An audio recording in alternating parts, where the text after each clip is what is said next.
Hello all and welcome back to my channel. My name is Katie and today I'll be talking through all the books I read during the month of June. Now I promise I don't do a theme every month, but since it was Pride Month during June, I did choose to read all LGBTQ plus authors during this month, with one exception which we'll get to here in a little bit. Before we get started, please make sure to like this video and subscribe to my channel. Now let's get to the books. The first book I finished in June was actually a carryover from my May AAPI reading, and that was Siren Queen by Nghi. This might be the most beautiful book that I own. Like, oh my gosh, it's just stunning. But I have a little bit of a bone to pick with the people who did the marketing for this book, because every description I read gave big Evelyn Hugo vibes, which is one of my favorite books of all time, and this is nothing like that. Okay, so in this book we follow Luli Wei, who is a young Chinese-American woman who is trying to make it as an actress in old school Hollywood.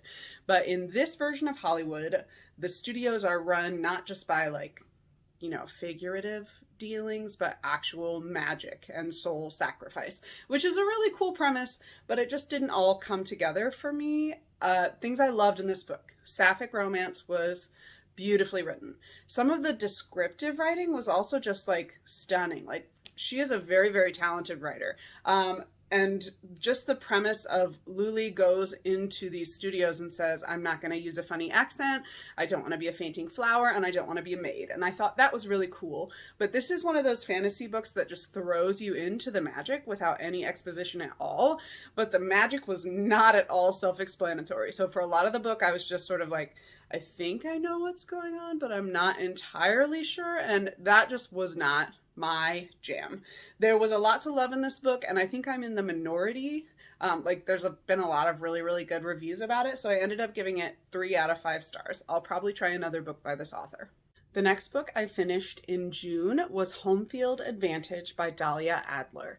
I actually won an advanced reader copy of this from Goodreads. Thank you, Goodreads. Appreciate it. And I don't like to keep my ARCs after I've read them, so I gave it to my reading friend, Lauren, after I was finished with it.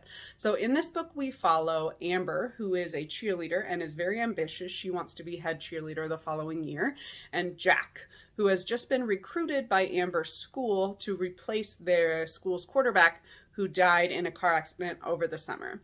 It turns out that Jack is actually short for Jacqueline, and the school sort of explodes when they discover that their beloved lost quarterback has been replaced by a young woman. So Amber and Jack are like flirting and getting to know each other, but all the while some of the football players and cheerleaders who do not like Jack have decided to make her life so miserable that she wants to quit the team and leave the school. This was a little bit more intense than I thought it would be. There's a lot of homophobia and sexism aimed toward Jack in particular, but also toward Amber as a queer cheerleader. But overall, this was a very sweet, romantic read with great chemistry between the two leads. Lauren described it as queer Friday Night Lights, which was That's perfect. That's a perfect description. Gave this 4 out of 5 stars. Next, I finished The Charm Offensive by Alison Cochrun. It's very, very clear that I read this by the pool on vacation, but it was a perfect beach read, so that was perfect. I loved this book. This might be my favorite read of the month. It's pretty close between a couple of these, but this was so, so, so wonderful. So in this book, we follow Dev, who is a producer on a Bachelor type of reality TV show, and he is charged with being the handler for the show's new star, the new Bachelor.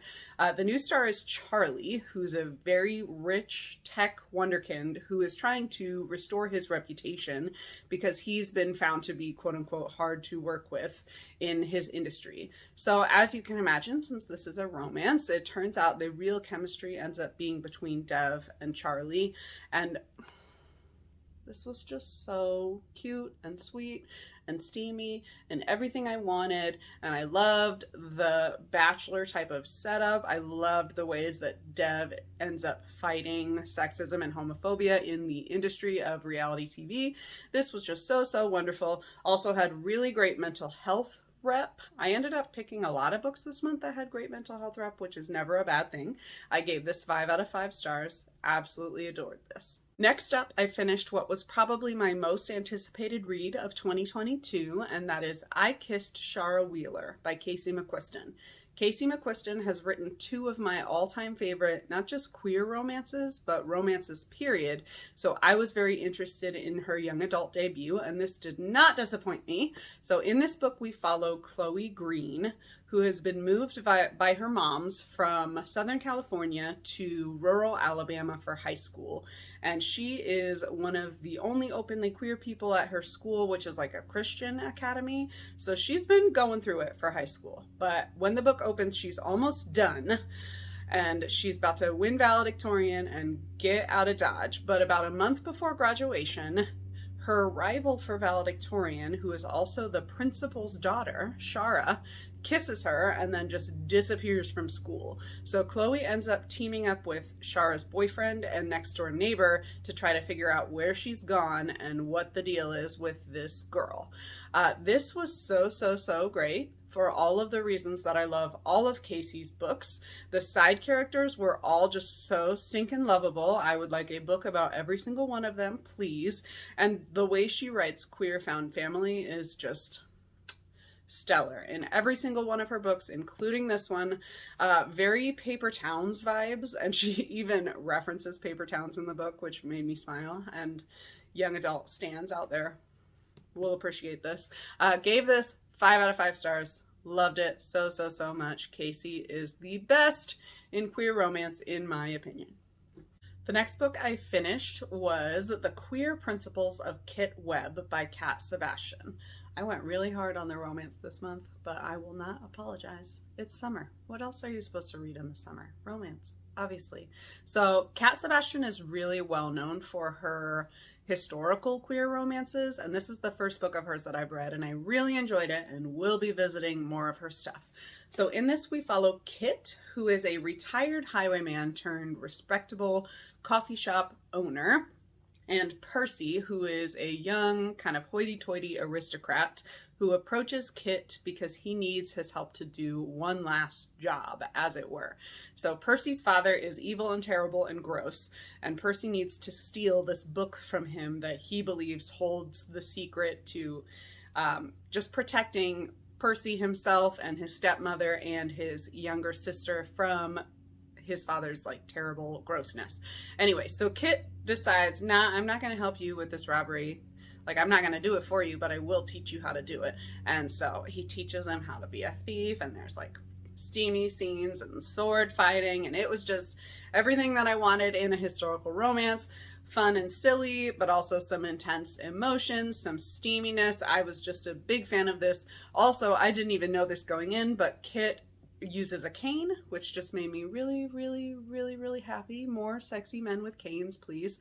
Loved this a lot. Definitely going to pick up the sequel, hopefully this month. Gave it 4 out of 5 stars. Next, I finished yet another romance, and that was Love and Other Disasters by Anita Kelly.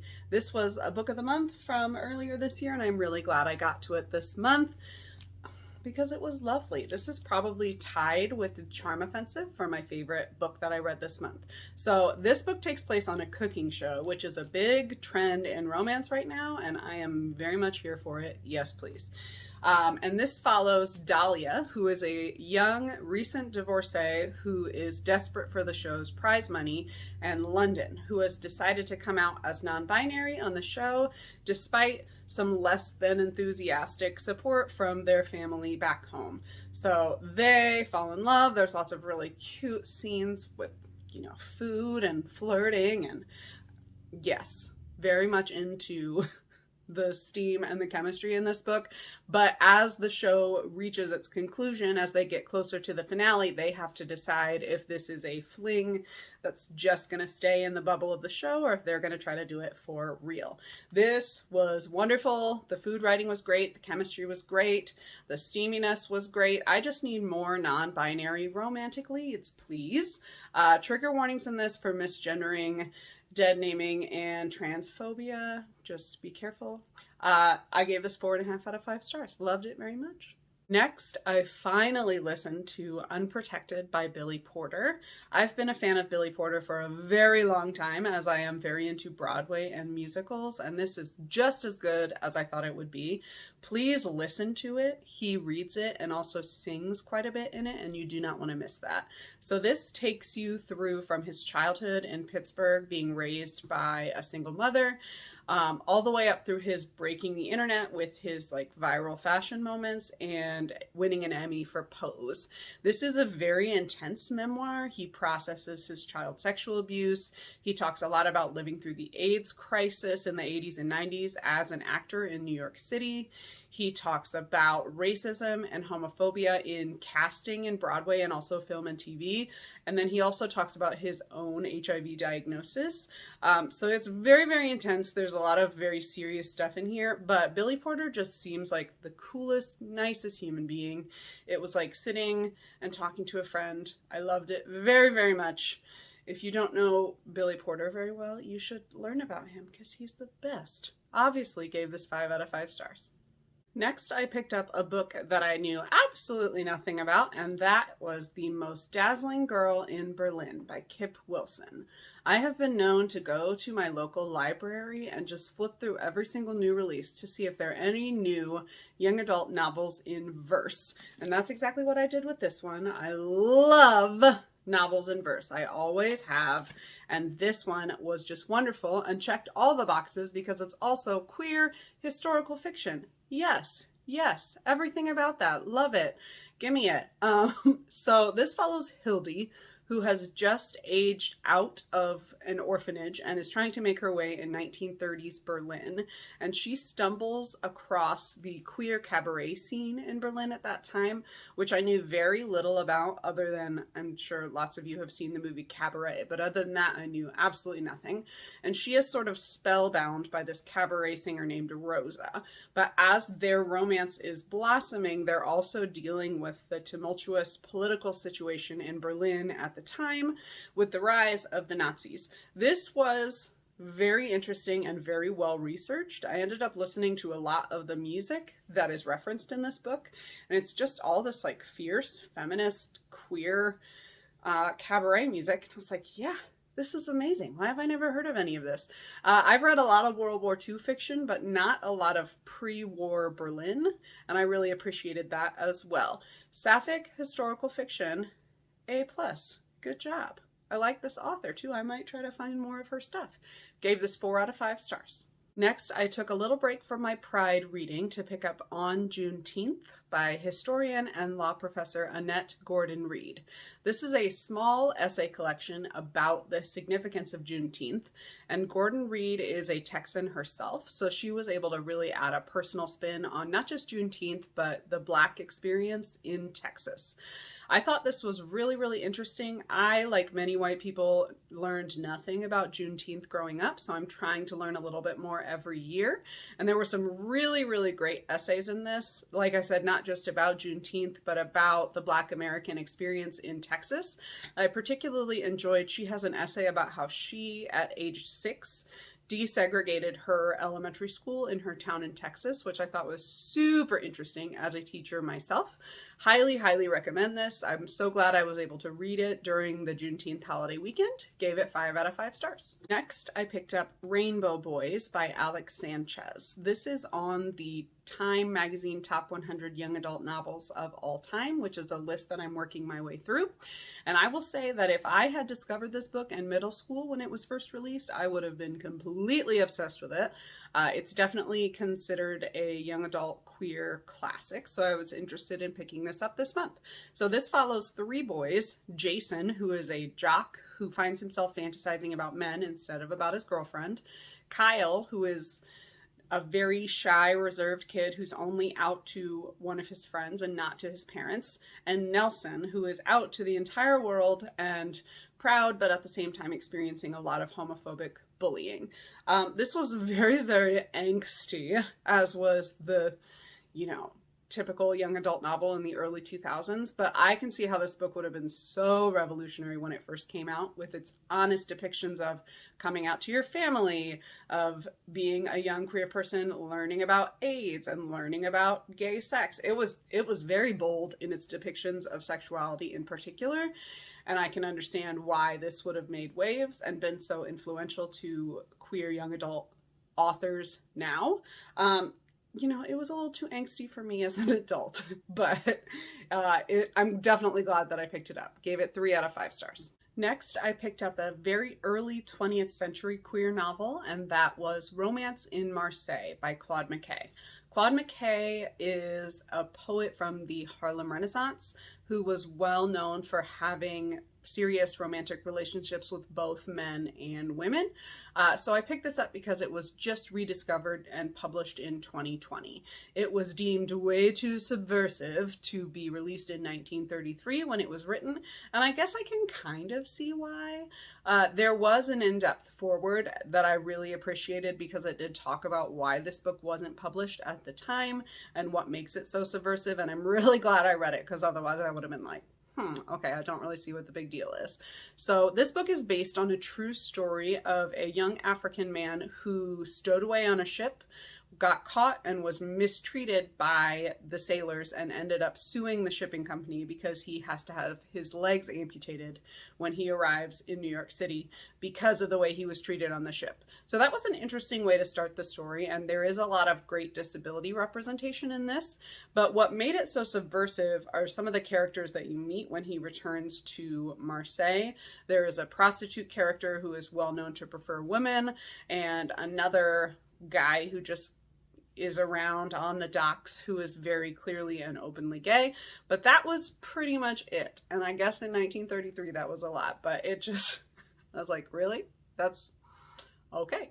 That was enough, I guess, to make it unpublishable. This wasn't really for me, but if you are a scholar of the Harlem Renaissance, or if you are a big fan of Claude McKay, I definitely would recommend picking this up, but for me, it didn't really hold my interest. I gave it 2 out of 5 stars. Next, I picked up another lucky library find, another novel in verse, and that was A Million Quiet Revolutions by Robin Gow. So in this novel in verse, we follow 2 young trans men, Aaron and Oliver, who have grown up together, grown into their identities, and fallen in love in rural Pennsylvania. At the beginning of the novel, Aaron is forced to move away, which completely changes their relationship and sort of rocks their senior year of high school. So after Aaron moves away, Oliver, who is a history nerd, discovers the story of 2 young people who fought in the Revolutionary War that Oliver believes to have been young trans men in love. And that sort of buoys their relationship as they're forced to live apart. I thought this was so beautifully written. I loved the elements of finding untold queer history. That was really cool. And this was just a beautiful story of teenage coming of age and identity and young love. Loved this so much. There are a lot of elements of dead naming, misgendering, transphobia in this, so be aware of that. And there's also a subplot about sexual abuse in the Catholic Church. So just know going into it if those are triggers for you. Gave this 5 out of 5 stars. Beautiful book. I was able to pick up a poetry collection this Pride Month, and I picked up The Tradition by Jericho Brown. Thank you, Lauren, for the recommendation and letting me borrow this. So Jericho Brown is a modern contemporary poet, and I did actually learn that this won the 2020 Pulitzer in poetry. I am not a poetry scholar, and I don't feel like I'm particularly skilled in talking about poetry, but you know, when you read poetry, you know a good poem when you see it, because you feel it. And Roxane Gay said about this collection, there is at least one remarkable line or revelation in every single poem, and that's it exactly. So this is a pretty wide range collection. There's some poems that are about gun violence, anti-Black racism, capitalism, and some that are very deeply personal. My favorites, though, were his duplex poems, and I later learned that Jericho Brown actually invented this new form. He said he wanted a form of poetry that was queer and Black and Southern, and he couldn't find one, so he invented it instead. His duplex poems are stunning. They are incredible. Highly recommend looking those up. This was a this was just a great collection. I would say Danez Smith is still my favorite contemporary poet, but Jericho Brown is now definitely up there. Definitely going to check out more of his stuff. Gave this 4 out of 5 stars. Next, I picked up One More Time Top 100 YA novel, and that was More Happy Than Not by Adam Silvera. This is Adam Silvera's debut novel. I've read a lot of his young adult stuff, but I had not read this one. And I just love how Adam Silvera does YA contemporary with a queer lens and also just a touch, just a skosh of science fiction. So in this book, we follow Erin, who is reeling in the wake of a family tragedy and suffering a lot from mental health concerns, particularly suicidal ideation and self-harm. So he befriends a neighbor boy, Thomas, who threatens his stability by making him question his sexuality, his relationship with his girlfriend, his relationship with his family. And so he starts looking into what is called in the book the Lateo procedure, which is a scientific discovery in this world that can erase traumatic memories and also potentially unwanted thoughts. I just thought that was a really thought-provoking concept. Like, what if you could erase from your mind same-sex attraction? So that was I thought it was a very cool concept. Silvera has definitely grown a lot. This is not at all on par with They Both Die at the End, but it's definitely worth picking up if you like Adam Silvera or Becky Albertalli or queer contemporary young adult writers. Gave this 3.5 out of 5 stars. My final fiction read for June was Rise to the Sun by Leah Johnson. Leah Johnson is an auto pre-order for me. She is an Indiana author, and her debut young adult novel, You Should See Me in a Crown, is one of my all-time favorite YA novels. It's so, so wonderful. So I was very much looking forward to this one. So this book stars Olivia, who has been accused of being too much by her family and her friends and her classmates. So she decides to escape all of the high school drama and go to a music festival with her best friend for the weekend. She's promised her best friend that it's going to be just a friendship weekend, no flirting, no flings, no romance, no drama.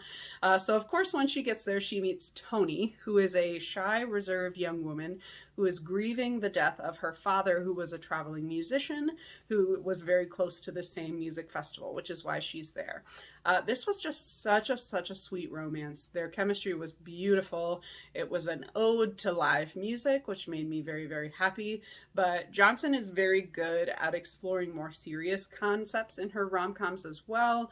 Olivia is dealing with like a revenge porn situation with her ex-boyfriend, and Tony has lost her father to gun violence. This was just so good. Both of the main characters were wonderful. I just love Leah Johnson's writing. She is kind of a queen in the young adult genre at the moment. This is also, just like her first book, full of Central Indiana references. Olivia goes to a fancy private school called Park Mead. LOL, if you're from Indiana, you know exactly what school that is pretending to be. And sadly, Tony's father was killed in a gas station shooting on Georgetown Road, which messed me up a little bit because Central Indiana has a pretty bad gun violence situation at the moment. And I loved how she used this novel to explore the consequences of that for families of victims. Overall, I didn't love this quite as much as Crown, but it was still really wonderful. Very sweet summer romance. Gave it 4 out of 5 stars. The last audiobook I picked up in June was How We Fight for Our Lives by activist and poet Saeed Jones. I follow Saeed Jones on Twitter, and I've read his poems in several different anthologies, so I was excited to pick this up. So this follows Saeed's childhood growing up as a young Black queer man in the South, being raised by a single mother who was often in conflict with her mother, Saeed's grandmother. Saeed's grandmother was a really intense evangelical Christian, and his mother was a practicing Buddhist, so that was very interesting to me. As the book goes on, as Saeed comes into his sexuality, he makes a lot of choices that in hindsight he finds very questionable, some of which were even dangerous. And man, there was some really intense, honest stuff in here. It was a very good memoir. Saeed is just like a great writer. This was one of those memoirs that felt like listening to a friend, maybe like having some wine and sharing some of the crazy stuff he got into as a young adult. Love this. Flew through it, gave it 4 out of 5 stars. The final book I finished this month was a history, and that is The Stonewall Reader, which was edited by the New York Public Library. This was so compelling to me because it is all primary sources. So it's divided into 3 sections: before, during, and after Stonewall. So the before section was more about what it was like to be queer in New York City before the gay rights movement, or some very, very early gay rights activism. The during section was by far my favorite because it was all interviews, journal entries, articles from people who were there at Stonewall. Some very well-known figures, Marsha P. Johnson and Sylvia Rivera, are both interviewed and featured in this book. But then a lot of other people who you've never heard of who were also there, and their perspectives. The after section is about later queer activism and how it was influenced by Stonewall. What I really appreciated about this history is that it keeps out commentary, but it also doesn't sugarcoat what went on. There are some writings in here that are anti-Black, racist, for example, or like extremely transphobic, because that was the reality at the time, and that unfortunately is still the reality in some activist circles. I really appreciated that. There's a lot of good stuff in here. If you are a scholar of queer history, or you just want to learn a little bit more about Stonewall, this is a great place to start. Gave this 4.5 out of 5 stars. All right, there you have it. I ended up reading 16 Pride reads and 1 Juneteenth read. A couple of duds in there, but also some that I could see ending up on my top 10 books of the year list. Please let me know in the comments down below if you have read any amazing queer literature lately. And for now, that's all she read.